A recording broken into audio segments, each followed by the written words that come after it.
Our State of the Program series continues to a dark horse out in H-Town. The Coogs coming off of a 10-win season, a remarkable 2-year stretch under head coach Willie Fritz, a team that was 4-8 just 2 years ago, finally taking a big step forward in 2025. What do the Coogs look like in 2026? Is this the window they need to get to the college football playoff? We'll see on another edition of our State of the Program series covering the Houston Cougars. Hello, everyone. I'm Lucas Hill here with the Southern Sports Scene. Make sure you all do us a favor. Y'all hit the like, share, subscribe button down below. Turn on the bell notifications so that you are notified every time we go live. Post a new video or post a new short here on the Southern Sports Scene. As always, we want to thank our good friends and partners over at Frost Buddy. Going over to frostbuddy.com. Use that promo code SSS15 to get 15% off your first purchase. That is code SSS15 to get 15 off that first purchase. Also, thank you to our friends at Chike Nutrition. 20 grams of protein, 1 gram of fat, 1 gram of sugar, and every healthy, hearty bag of protein iced coffee. Get the best on the market today. Click the link below to get 10% off. And we also, as always, love to feature our videos on the Buzzer app. Download the Buzzer app today. We're proud and excited to get to work with a great company like Buzzer to produce our content as part of their network. Parker Ainsworth, Locked On Cougs, joining us to talk all things Houston Cougars football. Parker, good to see you, my friend. I know this has been something we've been wanting to do for a while. When we finally get the time, good to see you, my man. How are you? I'm doing great. I saw your power rankings of Big 12, and that I was doing a lot better after that, Lucas. I'm doing well. Look, let's just go ahead and dive right into it, man. I have Houston right now as a player in the Big 12 championship. And there is a lot that needs to get discussed. There's a lot that obviously we need to cover in regards to this team. But I kind of want to start off with just a recap of last year. You go into the season coming off of a 4-8 season. It's obviously Coach Willie Fritz's first year. You go out, you lose a guy like Shell Wood, who, despite the record, this is a guy that had a top 15 offense overall or defense overall in college football. This was one of the best signal callers on the defensive side of the ball. Look at what he did to Texas Tech in 2025. But it didn't feel like you took a big step off when it comes to the defensive side of the ball. Offense, you reload. You get a guy like Connor Wegman. You add guys to the offensive side of the ball that made a big impact for you. Just talk about that season. What were your overall reactions through the first couple weeks of the season going on further into Big 12 play? And, you know, what was the biggest takeaway that you saw from that Cougs team in 25? Yeah, it's funny because, like, obviously, anytime you win 10 games, it's a successful season. Not anything like that. Early in the season, even like before the season started, I was like, hey, like the goal should be bowl eligibility. Let's get 8 or 9. It'd be awesome, you know, et cetera. And honestly, they went 10-3, and I could probably, you know, talk about how 2 of the games they lost, they probably should have won, right? And so it's a little bit up and down the roller coaster of college football, right? But I will say, like, going into the season, it was, hey, this offensive line is still kind of getting put together. You got a couple playmakers. It's year 2 under Fritz. You mentioned the coordinator change. On offense, they changed coordinators because the previous guy got fired. So they actually changed both coordinators. One because they wanted to, one because they had to. And put together a 10-win season, big win over LSU in the bowl game, which, you know, it's more about the frill and pomp and circumstance at that point. I don't think it was anyone joking with themselves about who that was. But they did win that bowl game. Big wins of the season, though, were like at Arizona State. They beat Arizona at home, and it was a pretty successful year across the board there. Mm-hmm. When you look ahead to 2026, I think that this is a team that's going to take an even bigger step forward. You get Wegman back for his second year. I think he's definitely one of the best quarterbacks in the Big 12, if not the best quarterback in the Big 12. I know that there's other Big 12 teams like obviously Kansas State with Avery Johnson. They're expecting him to have a bounce back year. But I haven't seen a guy like Connor Wegman because I'm an SEC guy. I've typically always been an SEC guy, but I'm also a big realist on all of college football. Connor Wegman has success when he got paired with the perfect offense. That is what this offense was for him with Houston. And I really think that just the pieces that surrounded him as well, Slade Nagel did a really good job of opening up what was so good for him. Look at what Nagel did with a guy like Michael Pratt at Tulane in 2023. Look at all the guys that he developed in the short time that he was in New Orleans with Coach Fritz, and see how big of an impact that they have made.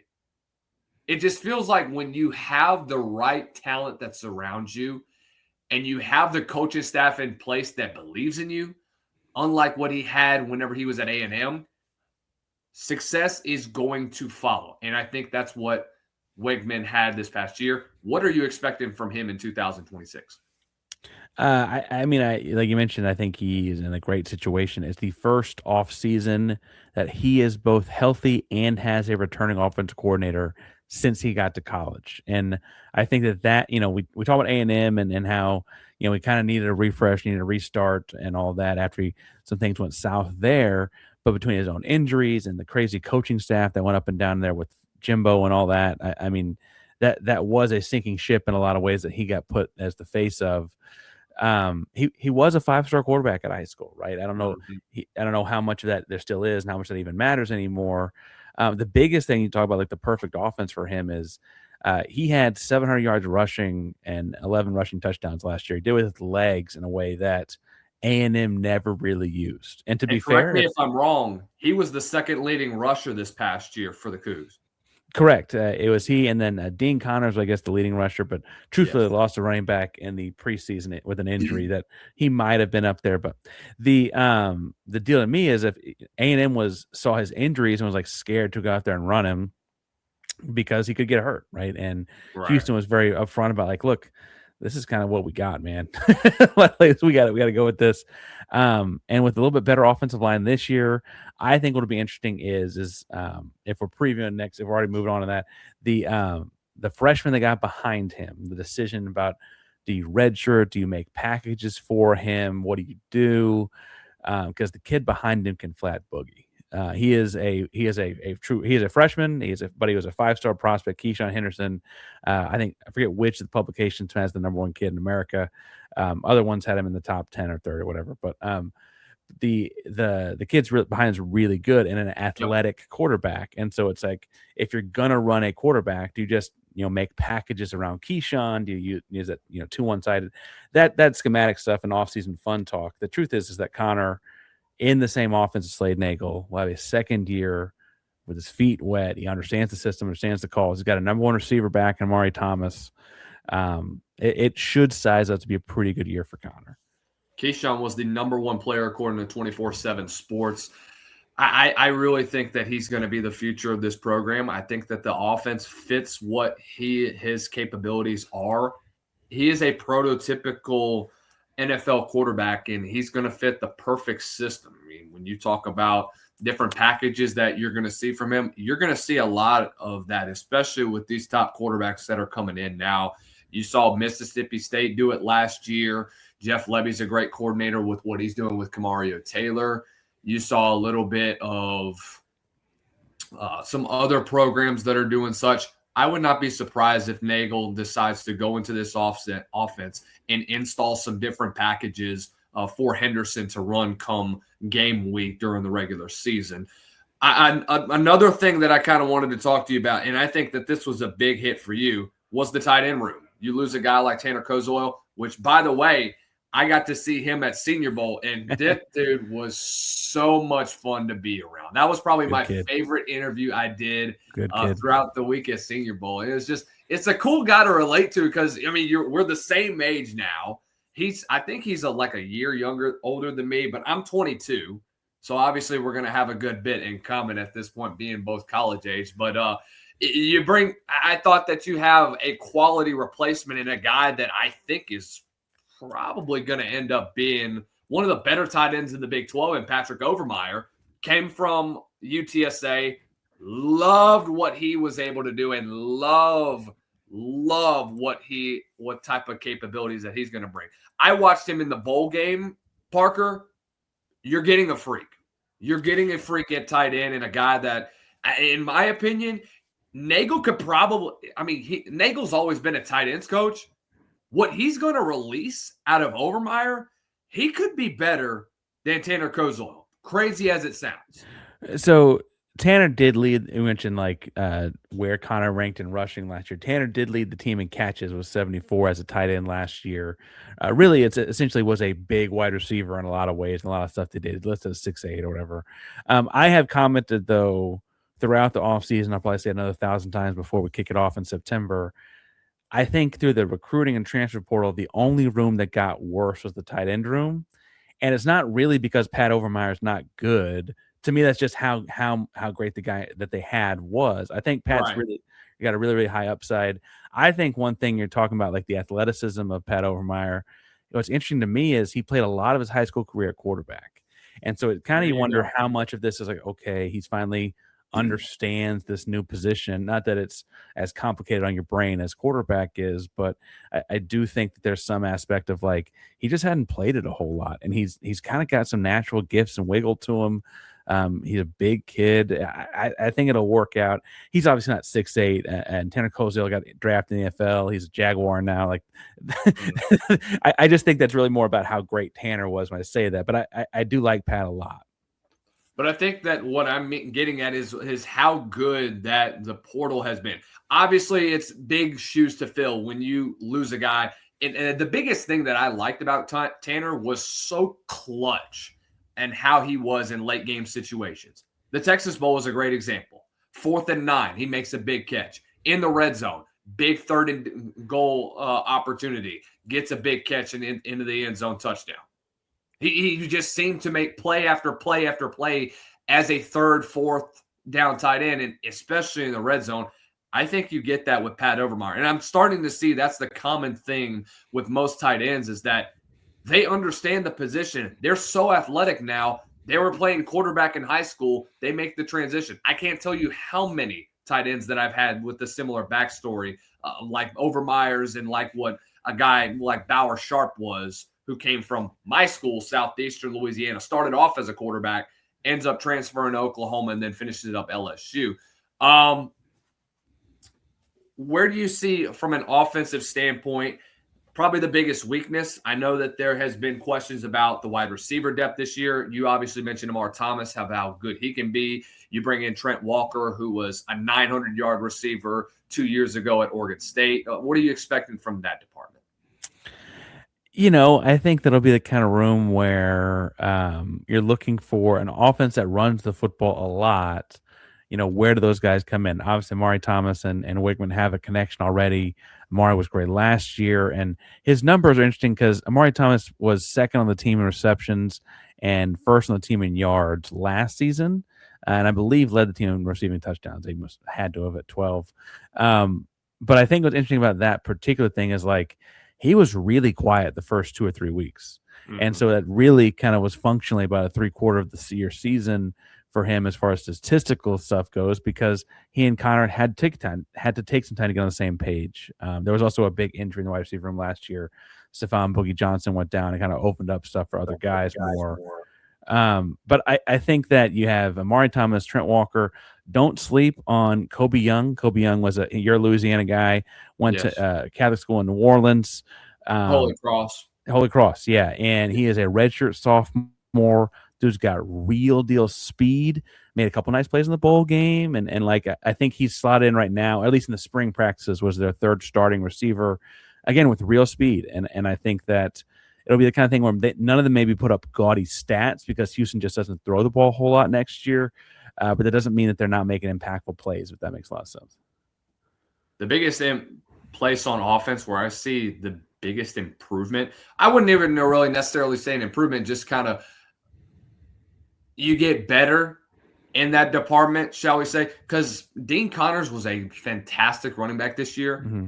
When you get a guy like Mekhi Hughes who reunites with Coach Fritz, back-to-back 1,000-yard seasons at Tulane, gets lost in the mix in Eugene, you bring him back down to familiar territory, he's going to make an immediate impact for this offense. What have you heard or seen so far from him throughout spring?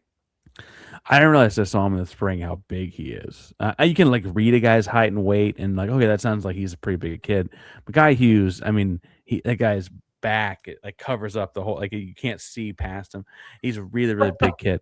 Um, I would point. You mentioned the Tulane thing. Nagel was the OC then too, right? So Yes. at Tulane, he had a 1,300-yard season and a 1,400-yard season. Like those aren't accidents, right? And we know what they like to do there. And he's a big bruising type back. It's not that he's not quick, but he's really strong.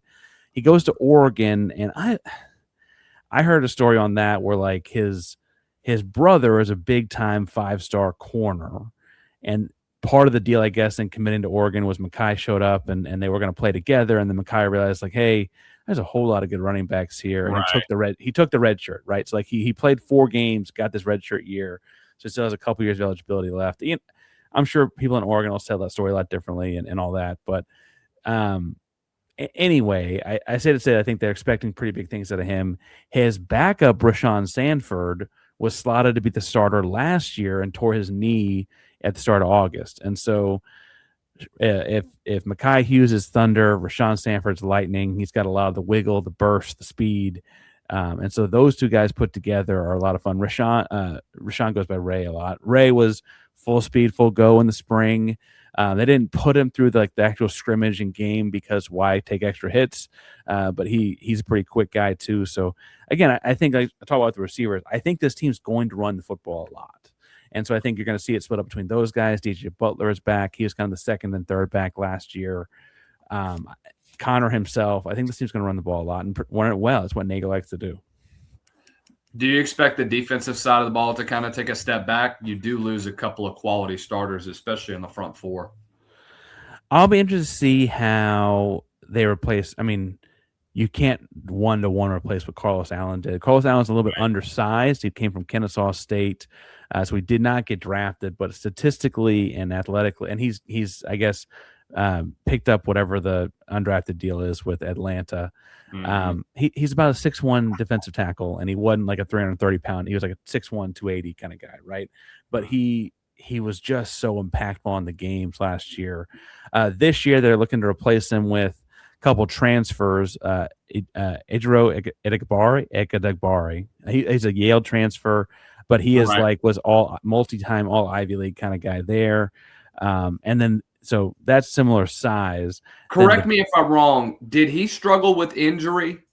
Yeah, he injured a shoulder, I want to say, missed part of last year. But the other big defensive tackle they pulled in is interesting because he's kind of the opposite. Fritz has found a lot of identifiably small school guys. He understands how they can play and pulls them up. Demarion Thomas is kind of the opposite of that. Demarion Thomas was at Vanderbilt and was a freshman team all SEC guy, and then went to Oklahoma State. And while last year's season kind of fell apart for Oklahoma State, he did have some pretty good, if you're into the PFF analytics scores and all that. And Demarion Thomas is 6'4", 330. he's very much the opposite end of the undersized guy playing bigger. And so we'll see how they go with those two guys. As far as kind of the big sexy name, the defensive end pass rusher, they brought Ashton Porter back home. He's a Houston area kid. He was a defensive end in a 4-down scheme up in Oregon. He came back home playing for Houston now. He's originally from Houston. And, Houston runs a more of a 3-3 and an extra guy hybrid kind of look. And he's playing more of that hybrid kind of spot for Houston right now. He's a big boy, though. He's big, strong, long arms. And so I'd be interested to see in the new system what he looks like. I'd imagine they're going to maximize maximize what he can do as a pass rusher, though, because he's pretty quick off the ball. My bad about this dogs for a minute. But I'm glad that you mentioned about just the size of them and just how much of an impact that they'll make. Because I'm glad that you mentioned Demarion Thomas. He is just a mountain when you look at him. It's just impressive to see, when you look at the tape of him, especially the Vanderbilt tape is what jumps off the board to me. I know what his potential can be. I'm just intrigued to see if he'll reach to that point in time. What'd you think of the back seven as a whole? Yeah, interesting guys there too. They pulled in a guy really like Jalen Mayo out of Stephen F. Austin, who like say what you want to say about FCS football and Stephen F. Austin. His film looks like if you picked up and put down a power forward defensive back end. Like the guys aren't ever open enough to get the ball thrown their way. When they do, they don't catch it because he's on them. Right? Like he Right. looks the part. He's really tall and long for like 6'2" and long arms. He started off at HBCU, then went to Stephen F. Austin, and he's now a Houston Cougar. They really returned though a lot of guys back there: Jordan Allen, Kentrell Webb, Will James, J.D. Rim. Javian White will be kind of that nickel type guy. If you call that a low safety or a corner, whichever, I guess it's more of a terminology preference. And then I mentioned Jalen Mayo at the other corner. I think we'll get to see Paris Melvin this year. Paris Melvin was a high-end 4-star recruit. And he came as an ATH, and I guess the first 2 weeks of spring practice, he played a little offense, a little defense. He spent the spring game playing defense, and so that leads me to think that that's kind of where they see him fitting in the most. Right. And it's also, I mean, you play football. It's probably easier to learn the defense and then say, hey, now go run a slant route, right? Like that's an easy and the opposite, I would think. And so I think that that's where they got him out there right now. I'd imagine that was a true freshman. If he can play anything, he'll probably stick to one side of the ball, then do kickoffs and punts, and maybe grow him into the two-way kind of guy if they ever want to do that. Could end up like what Coy Perch is right now, who's now at Oregon. I mean, but a lot to be intrigued in that part of the field. When you look at this schedule, and I look at where this is, it is a fairly easy road to get to a Big 12 championship. The only real test I see, you go to Lubbock to play Texas Tech, at Kansas State in Manhattan, home against Oklahoma State, at Utah. When you look early on at these games, what is the most important game early on that will define Houston season? Well, it's interesting because I kind of have two, and I don't mean to like be long-winded, but I do have two answers there, right? Because on the one hand, if you beat Tech, and I think there's a shot to beat Tech, I really do. I think they're better. You should beat Tech, in my opinion. Houston's better than they were a year ago, and Tech is still looking at their quarterback situation. I think Will Hammond will play, but obviously that changed the thing because they've won the league last year, and that changes kind of your trajectory. That's on the road. It's a Friday night. Lubbock hates it's on a Friday night. Lubbock is a tough place to play. That stretch you mentioned, K-State, Oklahoma State, Utah, the two bookends of that being roadies throughout October. I don't know what to make of Kansas State or Utah. I think that's part of my questions about that one is like, what does a new head coach look like with Avery Johnson? What does, they booted out Witt at Utah and he took everyone with him to Michigan. What does it look like once that he's reloaded there because they lost a bunch of offensive linemen to the NFL? Witt took some transfer guys, but they had pretty good ranking classes in both high school and transfer kids. And Utah's been a good program a lot of more years than not in the last 20 years. And so, what do they look like there? The guy that promoted to head coach has been there for a while. So he's not new. He's used to it. I think if you of those 4 games you mentioned, if you win 3 of them, I think you're on your way to Arlington. And I think you win 2 of them, you got a chance. It kind of depends how things break. You only win 1 of them, you're probably not. And that's just the reality of it because in the Big 12, there's so much middle of the pack parity that after those 4 games, you kind of just got to win. I mean, you got to beat Colorado when you're supposed to. West Virginia is a weird place to play, and so weird things happen in Morgantown. I think from a talent versus talent perspective, you're better than West Virginia. Baylor beat the brakes off of last year at their place. They're coming here. Who knows what their coach? I mean, Aranda could be fired by then. Who knows, right?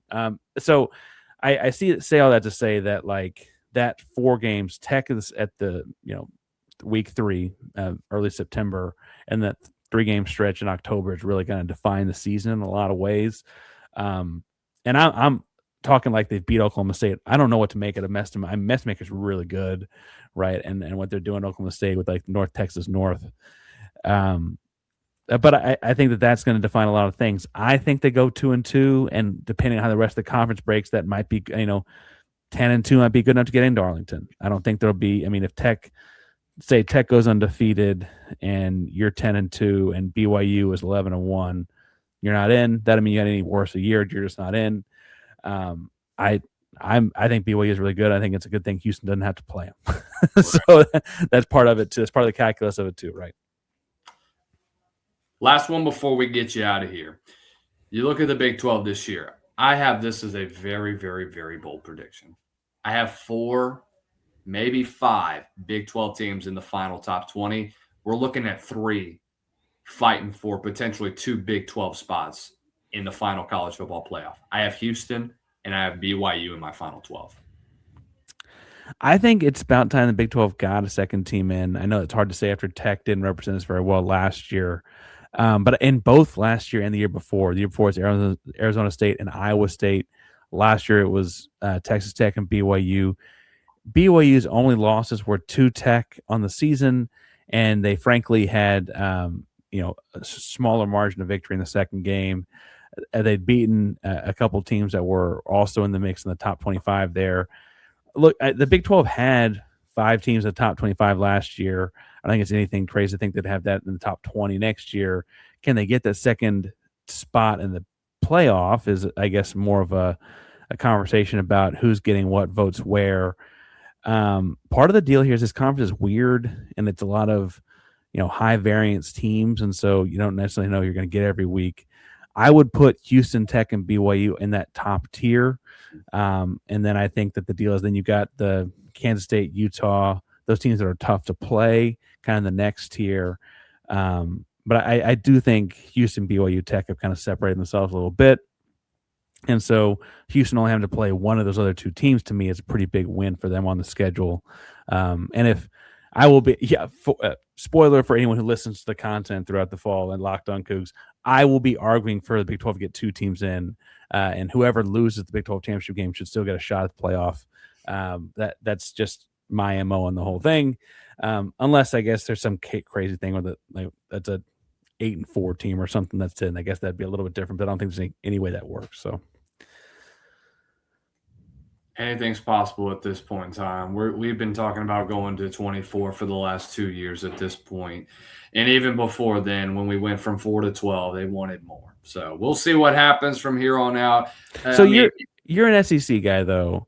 Somewhat. SEC is really against this 2014 deal. Like they're the only ones against it. Here is the thing with Sankey and the SEC.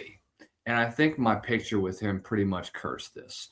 So, I mean, I swear to God. So, here's my thing about this. Sankey has the final say when it comes to expansion. The only reason why people are wanting this, specifically ADs and coaches, it's another paycheck. It's more media money that's going to go to guys. That's literally all we're wanting. Nobody in college, 91%, do not want expansion. So what Greg Sankey did during SEC spring meetings was basically say you to the 91%. That's what I took away from what he said. And whether we go to 24 or not, I think it's inevitable. Am I for it? Absolutely not. I think we need to stay at 12. I think we need to do everything possible to stay at 12. But, eventually, I do see a scenario, too, by the way, where the Big Ten and SEC do break off. I do think the NCAA will no longer be a institutionalized place for sporting, especially in college football, very soon. I've been talking about this since last year. But again, the powers that be have more control over this than us. Yeah, but for the sake of this thought experiment, I guess I'm still sticking as if there's NCAA. To me, like last year, Houston plays LSU in a Texas Bowl. LSU is between coaches. Some guys suit up, some guys don't. But that really happened across a lot of bowl games, right? And that, right. And it's become for a lot of programs, a playoff or bust mentality. And really, I'm older than you are, right? So maybe this is me showing my age a little bit. Back in the day, like playing in the Hawaii Bowl was like a big deal, or playing and like thank you. And what with losing that, I think what I see an expansion is a chance to have like going from 12 to 24, 12 more games where people don't sit out. And so I understand that it's also about money. I'm not like childish. I get there's money involved too, but also like the quarterback from that number 17th ranked Georgia Tech team or whomever it is that Haynes like King. suddenly has a reason to play that Right. if they're playing in the Pop Tarts Bowl, like Cam Ward sat out half a Pop Tarts Bowl. If they were in the playoff, he wouldn't have sat out half that game. Like I think that's why I look at the 2014 thing as okay, if we toothpaste out of the tube and we've killed the bowl season, is this a way to make sure we get more fun games back? And yeah, the 1 versus 24 team thing will be like number 1 seed versus 24 seed will probably be a blowout. But like Georgia blew out TCU as it was. That's happened sometimes, right? We saw Yeah, we saw blowouts in the BCS finals. So it's just 2 teams. Like right. that just happens sometimes. I trust me. I completely understand that, and I understand where you're coming from. What do you think? What's going to be more important? Are we going to get 8-4 teams that get into a 24 team, or are we going to get 8-4 teams that win a bowl game? That's what's going to matter, or more. Recruits are going to look at that and they're going to see they got the patch on their jersey. They were in the college football playoff. I might as well go there. That's what kind of destroys the whole 24 thing to me, is that we're accepting mediocrity now in college football. That's my opinion. Last year there's only 1 8-14. It was Iowa. I think the deal there is like that the 9-3 Texas team gets in. I mean, and it also has been somewhat ironic every time we've expanded it that the bottom seed is 1. Like I don't think the 24 seed wins to keep it the way Ohio State did. But that's where I'm getting at, is that how often is it that a 24 seed is going to make a deep run? And then I'm glad that Joe DeLeon kind of brought up this point. From 16, if you're a team that's a consistent blue blood, whether in whatever conference, and you're consistently borderlining that 17 to 24 range, how long is it until AD step in and say, we got to do more than this? We're sick of going one and done in the postseason. We got to make a change. Eventually, it's going to come back to bite coaches in the butt. That's my opinion. Well, but like that could have. So Ohio State wins the whole thing, but after losing to Michigan 4 or 5 years in a row, whatever, they probably had like if they didn't win the whole thing, wouldn't Ryan Day probably been fired too? I mean, no. I feel like that they were beating down his neck pretty hard. Maybe they had to win the whole. I highly doubt it. There was anyway. I think that there's a lot of look at like. I mean, bluntly, Alabama's been 9-3 a bunch of times, but they're not Nick Saban's Alabama, so they're going to talk about what they're going to do with, DeBoer. I think that there's already some like kind of chaotic stuff with coaches. I think it leads to a more fun postseason, just because like there are more teams playing their guys, and like 24 out of 135. From a percentage standpoint, it's still smaller than the NCAA tournament in basketball is, because that's 68 or now 76 out of 365. I think it's like 17% versus like 20% of the sport. I just, admittedly, I'm the Big 12 guy. I'm the Houston guy, and like the Big 12 has been on the periphery. Like, there were years in the BCS, so there were 2 SEC teams in the final, right? Like that's kind of always been the way that thing goes. But I think that right now we've kind of lost the plot with a lot. Like we have a lot of games that no one pays any attention to. It'd be more games to pay attention to all of a sudden. Do you think that more people will pay attention to a 9 versus 20 or a 9 versus 17 type of game? I mean, people watch the playoff when it's 12 versus 4, whatever it was last year. But you're also asking for them to go to like other networks. See, that's the biggest thing too, is that ESPN doesn't want to expand to 12 because they have to give up some of their media rights to Fox, CBS, NBC, etc. Yeah, they'll have to forfeit because all of this is a money issue at the end of the day. Yeah, but I think the practicality of it actually happening, right, that's a different conversation, because that's going to require it's going to happen whether we like it or not. Well, but that comes down, and I frankly, look, I podcast, I teach, I coach. I don't necessarily like care how much money the Walt Disney Company makes on this whole thing, but obviously they do, and they're going to dictate some of it. And so, like, I think of that like as well, okay, but like the Big 12 has both a handful of multimedia deals with Fox, CBS, and ESPN, and also they're up for their media rights package in 2031. And the Big 10 has their own deal with CBS. Well, like theoretically, it's like, okay, well, if ESPN wants to fight this, then they're going to have to fight with other big wigs in the industry too, right? To keep that out. And I think at some point it's going to come down to they're just going to take the majority of the games, because as it presently stands, they had the majority of the games. But I just think, like, as a fan, like watching a random game on a Tuesday in early December is gone, and the closest thing you can get to that would be more playoff games.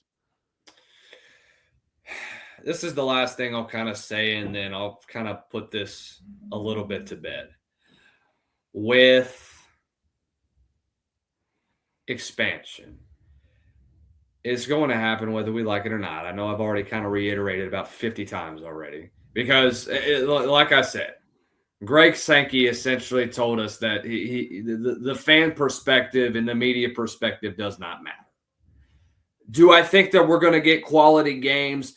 In my opinion, it's going to be basically the same as you would get in a bowl season. But I also want to ask you this. What is going to mean more to you? When Houston won the Peach Bowl against Florida State several years ago? Or is it going to matter more when they're a playoff team in an expanded playoff and all they have is a patch, and if they get bounced in the first round? Or they win one playoff game and then get bounced after that?